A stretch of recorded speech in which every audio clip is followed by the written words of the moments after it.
যতদিনে জীবন বিনা বাঁচিবে,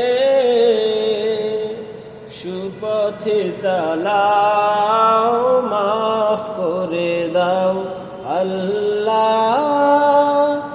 ও গো আল্লাহ, ক্ষমা করে দাও, মাফ করে দাও, ক্ষমা করে দাও, মাফ করে দাও।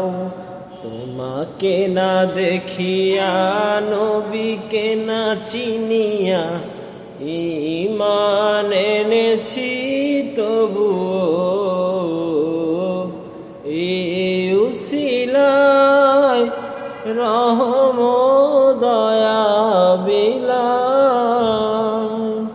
ক্ষমা করে দাও, মাফ করে দাও, ক্ষমা করে দাও,